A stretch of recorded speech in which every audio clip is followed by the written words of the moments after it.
I'm not an apocalyptic sort of Christian. But more than once lately, I've found myself saying, "Come on, Jesus, I'm ready for the rapture." I find the world overwhelming right now. And not the pandemic so much as the divisiveness that I see. Conflict in Nova Scotia over Mi'kmaq fishing rights. Far-right groups on the rise in Alberta. A train wreck of a U.S. election debate last Tuesday. It just seems like the climate of our age. So much for COVID-19 bringing us together. And I wish I could just magically wish it all away. And I can't. And Jesus couldn't either, which is why we find him in the temple confronting the divisiveness of his time. We often forget what a stratified world Jesus lived in. And not just because they were occupied by Rome. His own nation was divided, as a few grew wealthy while most struggled under the imperial regime. That's why he's in the temple. As a sign of God's faithful presence with the people, the temple was to be a place of unity and peace. But for Jesus, it had also become a sign of corruption. The priestly council, they may have been the domestic governors of Jerusalem, but that didn't mean they cared about the needs of the people. Many had large estates in Judea and beyond, made possible by the Roman occupation. And so Jesus cleansed the temple, occupying it, taking it back from the so-called elders who had been using it for their own gain. And that's the context as the chief priests and elders tried to make Jesus lose face before the crowd. Instead, he reveals that their authority is based on expediency. And he reinforces this in the parable he tells about two brothers. Now, his parable echoes other biblical brother stories. Cain and Abel, Esau and Jacob, David and his older brothers. And like them, Jesus' parable overturns the expectation that the elder brother should always be the favored one, because God keeps blessing the one with lesser status.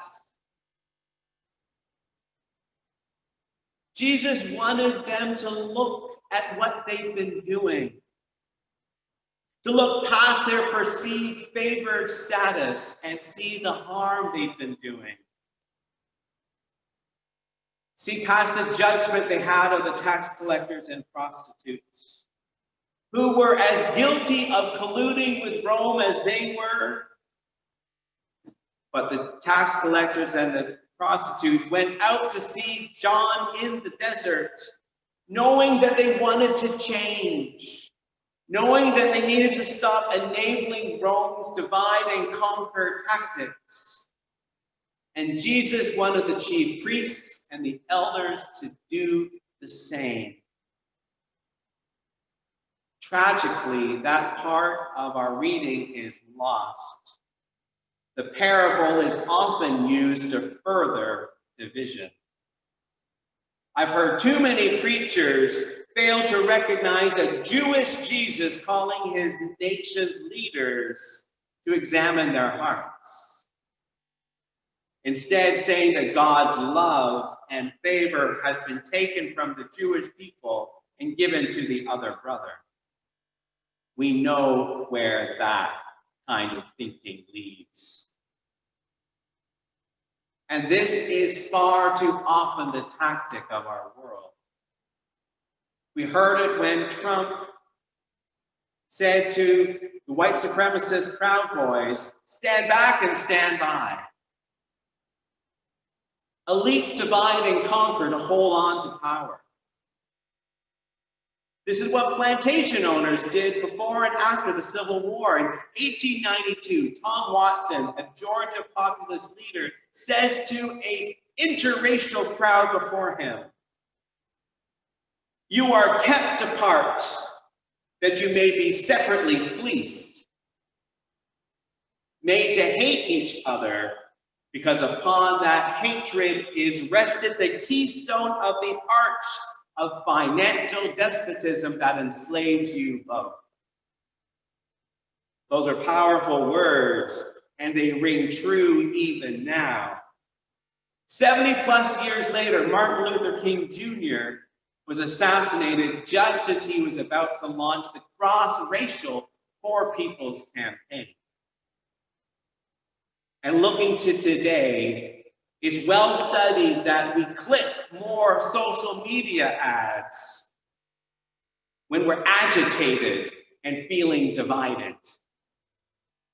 I'm not alone in thinking that the anger and divisiveness of our world is intentional. No wonder I want Jesus to come back. And he does. But not in a cloud, not quite yet. We're called to continue in his spirit. We won't come to unity in separate silos. Instead, we need to find common ground. And despite what I said earlier, we are seeing this as coalitions are formed to deal with the economic and social gaps revealed by the pandemic. Just like the different groups who came together in 1968 for the Poor People's Campaign. We come to see what Jesus was reminding the chief priests of in the parable of two brothers. That both brothers were asked to work in the Father's vineyard. That we are family. We come to see that when we're working together. We need to see each other as family again. It isn't easy to see an enemy as family, and yet nothing is going to change unless we sit down with each other, listen to each other, share with each other. I was reminded of this in a video I stumbled upon recently. It's an instrumental piece by Max Richter.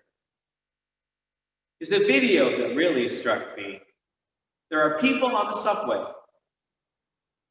and with each you see other situations, a birth, a loss, a reunion, a moment in their childhood. They were different ages, races, genders, backgrounds, each with their own story. And we often don't think about that when we're riding on the subway or riding on the bus or just walking down the street. And yet we all have much more in common than separates us. The song is appropriately called Mercy. We need that deep mercy if we're going to see past the divisions and reach out to others in the long term. In the end, it's not enough to move from our heads to our hearts. I really believe that the perpetual divisiveness that plagues us is a spiritual issue, which is why I appreciate World Communion Sunday each year as we consciously seek spiritual union in Christ, not just with God, but with each other, all around the globe.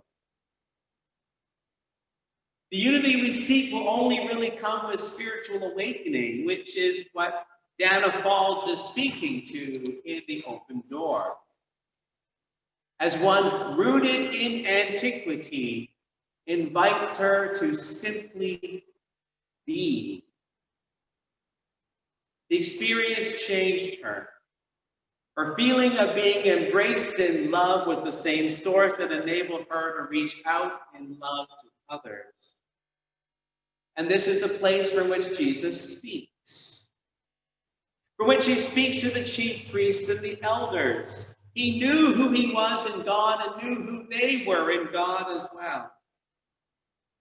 Even though he knew they did not wish him well, he reached out to them in love, wishing for their change of heart, wishing that they would recognize that the tax collectors and the prostitutes were just as much part of God's family as they were, as he was, as the crowd was, as all of us are. One people, children of God. And that same transformative grace is there for each of us. And through it, our divisiveness can be overcome. Friends, on this World Communion Sunday, I pray that each of us comes to a deeper awareness of that merciful unity, experienced as we share wherever we are in a sacred meal, all around the globe. It isn't easy being pushed and pulled the way we are in the world, but wishing for the rapture, well, that's not going to solve anything. Instead, we need to stay right here as family, living the merciful unity we know in our soul. May it be so. Amen.